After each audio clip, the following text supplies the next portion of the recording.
Okay, welcome. I'm just going to do a short, brief video on the map I've done with a couple of my friends over the past, I'd say that it's been a month now. It's called the Dunes of Hadith. Now, Hadith is this figure who found an artifact. Basically, it's a corrupted nether star. He found an artifact that allowed him to kind of control the brains of, or control the wills of other dwarves, I would say. Um, and it kind of got out of hand. But Nisavin, Newton, and this was thousands of years ago. So Nisavin was like, "Yo, whatever happened to that guy?" So he decided to do some research, and he was like, "So there's this temple, and we should probably go check it out." But I don't want to do that, so I'm gonna go send Roman to do it. So he sent Roman to do it, and Roman went through this entire excavation, and he uncovered the artifact, and so he sent word for Nisavin, and that's basically where this map starts in.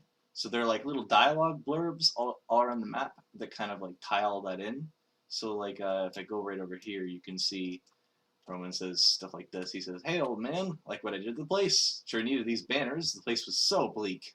Oh, and we found your little artifact, Nisabin." He's pretty nonchalant. He's just been hanging around here, just patiently waiting and trying to shoot cactuses with his not tinder flame. His why can't I not think of it? Whatever, it doesn't matter. But yeah, so basically, this ties in directly after the spirit that defends the artifact is awoken, and there is this kind of like this obelisk out here that turned into this large raging machine that has a portal in the center of it that takes the monsters out of the underworld and spits them into the real world, into this world that we're in. Um, and so Roman built this front wall here, so you're going to have to defend from there.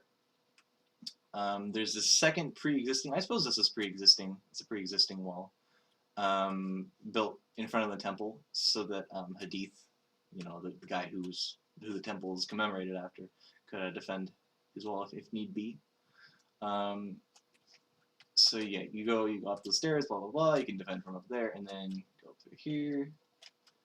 This is the temple entrance under protection of Roman, and then you have this little area here, and it's not really a little bit, It's so this is the temple entrance, kind of like the big grand place with the little scary lava.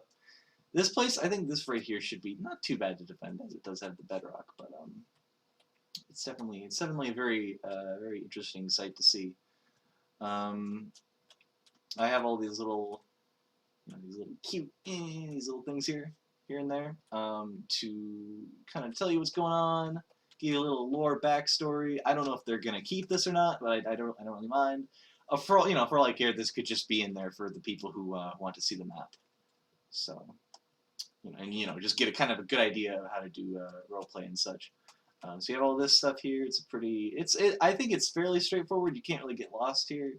So there's just two hallways and there are little connectors in between them. This is the tree of Yessi, which is Hadith's wife who died. We don't quite know yet. That's why it's kind of a work in progress. It's like we don't know. Gotta develop the lore some more. So yeah, there's that tree.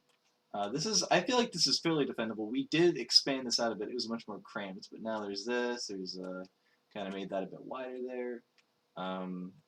I bedrock tested quite a bit of this, so it's pretty good. So you have these two areas blocked off here. So this is into the main hall, or the grand hall, as you're about to see. I assume a bit here. This leads to a separate catacomb, which it's blocked off. You can't, you don't bother trying to dig there. You can't get there. It's bedrocked off. This is the catacombs that are open, the ancient catacombs. It seems very disorienting when you go through here, and it's like, why is there so many ways? Nope, it's actually pretty simple. There are little arrows on the floor. They don't look like arrows, but they are guiding you. So just as long as you follow these guys, they will get you to the end of the catacombs. And so, if you're running through here in the dark, it can be a little bit difficult, but it's not too bad to defend. I'll leave some of those little text blurbs so that you can see them later, because I don't want to spoil them all. So yeah, I think this is 6th shrine we're at now. So yeah, we've already gone through 6 shrines. This is the Grand Hall. You come through here, and it's like, oh man, cool. And then, oh my goodness gracious, it's pretty expansive. I like to think that it's going to be dwarf friendly. Like if you just do slab here, then you're just set, right? You know, that's the front wall. You don't even need to do that much after that. You could say it's hard for the monsters, but I think you can actually dig behind. Yeah, see, that's pretty open right there. So monsters usually, you know, they can run straight ahead, or they can just choose to do that and just get past them and start to mess with their heads. What do I need to comment on that? 8th shrine. No, sorry. This is 7th shrine. This is the end of the Grand Hall, and then you come in here, and then you get to Hadith's throne room.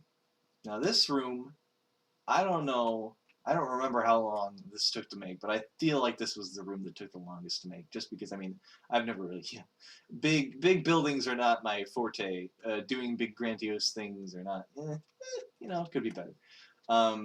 As you can see with Dojkak, because in the past, the original Dojkak was not as good. Some people may say, no, so what do people usually say? Whenever I hear other people, like Rob says it, dog cack or something like that.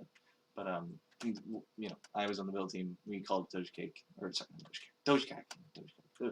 Anyways, yeah. So this room took the longest. It was hard to get all the little details in here. I think it's pretty easily defendable. It shouldn't be too bad. Dwarves can slab off here, but you can, but you really shouldn't have to, because I mean it's right in front of monster spawn. So Gobos can just kind of run up here and go boom, boom, boom, and then they're through. So really, I think you're just kind of meant to defend here and also defend up here. You can choose to make a wall that goes all the way across, but that's harder to defend. So I feel like this shrine might be a little bit, or you know, this 8th shrine would be a little bit more difficult. But the next shrine really redeems that. Like we might have to fall back far from there, and you're gonna say, "Oh God, look at the staircases going down. It's just terrible." And then you get to here, and you have 3 different ways you can defend. But one of them is completely destructible. This is a mechanic that I've kind of implemented in here. So this is not bedrocked.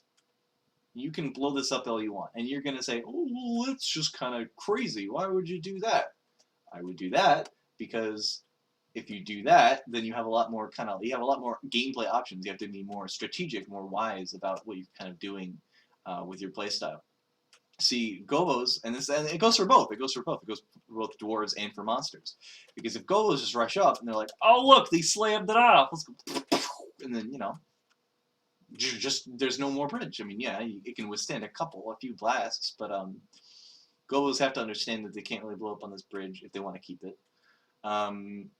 So either infiltrator skeletons or spiderlings or what was it? But there's, I think it's whichever ones have vines. I think it's an infiltrator as well.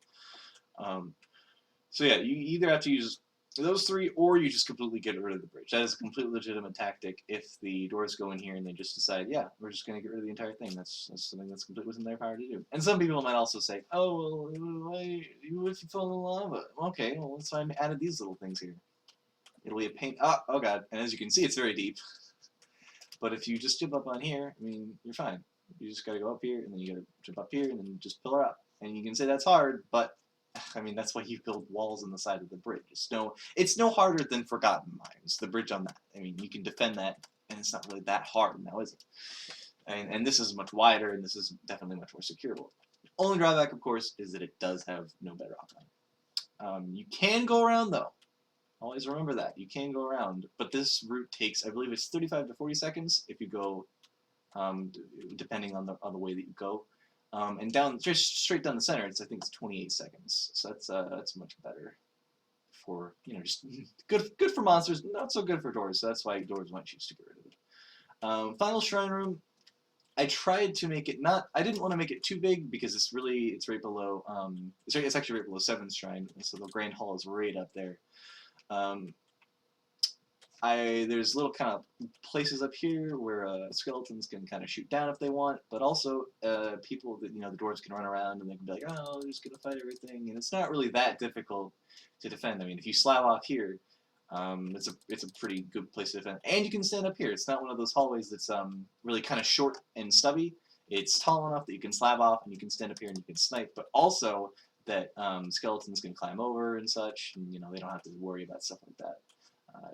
It's defendable, but it's not just evil to the monsters. It really is not evil at all. I feel like we've done a good job of making sure that there's plenty of gold. I think there's 12,000 gold right now. It's just scattered all throughout the map. Cobblestone and gravel was pretty well managed. For the most part, I think the map is actually pretty well done. We're just waiting on a couple of other things to do to make sure with the releases, it's a good release. It's a proper release. It's very fun. Right now, this is a little bit more formal than I expected, but this is really just kind of like a pre-release. I'm just letting people on the Reddit see what we've been up to. I've been kind of telling people in DBZ that we've been doing this, and I'm really excited. I'm really excited to see what Rob does with this because I'll go outside and I'll show you some of the things that I've added. I've put quite a lot of not Easter eggs even. They're just convenient roleplay elements. Like you can come up here and you can say, oh look, hey, Rob could do something here. I'll say he could if he put the thought into it. He could be like, yeah, that's fun.